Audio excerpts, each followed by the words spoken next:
In this tutorial in DaVinci Resolve, we'd like to introduce you to the operation of the Edit page. When you open Resolve, at the very bottom you will see 7 different pages. You can do all your fundamental editing in the third icon from the left, which is called the Edit page. We'd like to introduce you to that in this tutorial. When you open the Edit page, in the default settings, you will see screens that look like this. On the left side, the media pool is open. This contains your media. Now you can open or close this by clicking in the bar at the top, and media pool can be either open or closed. It's an on and off.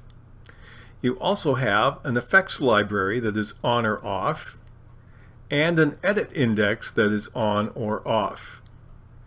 You can't have the effects library and edit index open at the same time, but you can switch between one and the other.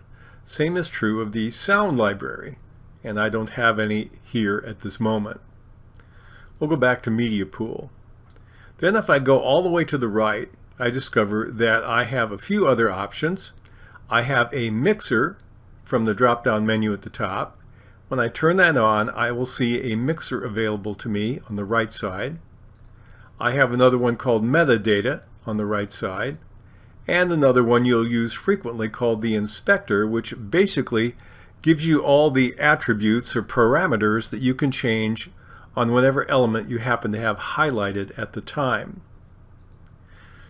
Below that, we have 2 screens. Now I have one piece of video available here, and it's on my left screen. This is called the source window. Whatever I have highlighted over here, and if I double click, it'll pop it into the source window. That is what I'll see on the left panel. On the right panel, it's my timeline view. And if I take and move this to the timeline, I will see that this shows what is actually being played on the timeline at that same time. They may be the same clip, they may be different clips. We'll show you more about that. If you want, you can change it to a single view by clicking on the icon in the upper right corner. That will simply give you the timeline view only. Let's talk a little bit about some fundamental things that we want to do. First of all, I need to get videos into my project. How do I do that? I encourage every beginning user to focus on learning some fundamental keystrokes because it's much faster than using the mouse.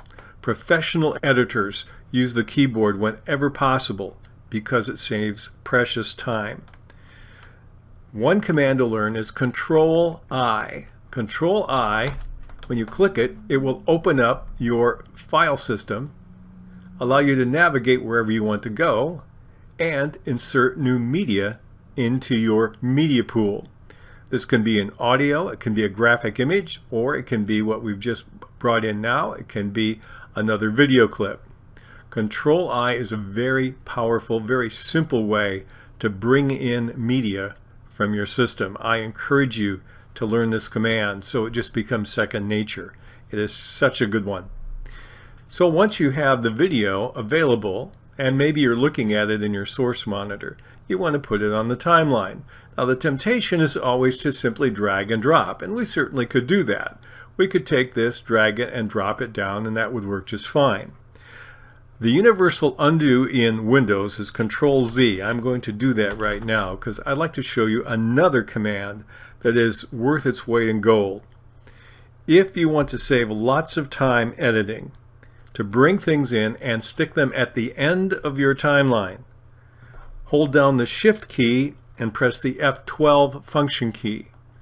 So we're going to do that. I have my preview here. Now it's in my source monitor. Shift F12, boom, it's on the end. It doesn't matter where my playhead is. If I want to put it at the end of the timeline, I simply do Shift F12. So I'm going to do Control-I again. We'll pull in another video, just a random one here. We'll click on it twice to get it in the source window. I'll go Shift F12, and boom, it's on the end.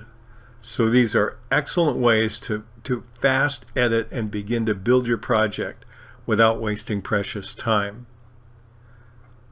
Another thing you might want to learn is how do I move between the clips?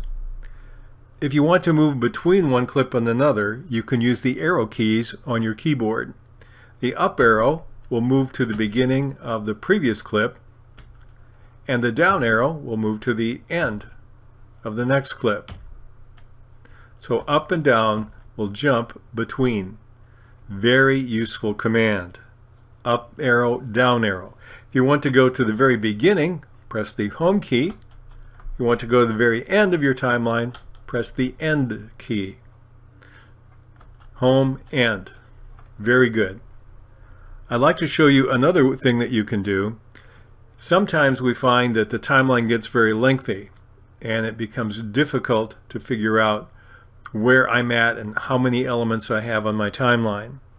If you want to magnify or shrink the timeline, here's another invaluable keyboard command. If you hold the control key down and hit the minus key at the top of your keyboard, that will shrink your videos. It does not shrink them in time, it just shrinks the display on the timeline. Control minus. If you want to expand them, do Control plus, and that will expand them. And now you see I've got it so big I can't see everything on the screen. Let me give you another very valuable command.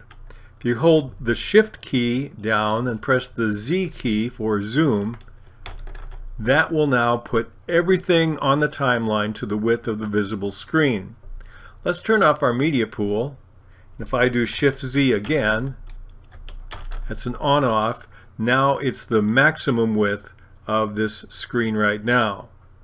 So those are excellent commands. I still can use the Control plus to magnify even more, or Control minus to shrink down even more in my visual representation of my timeline.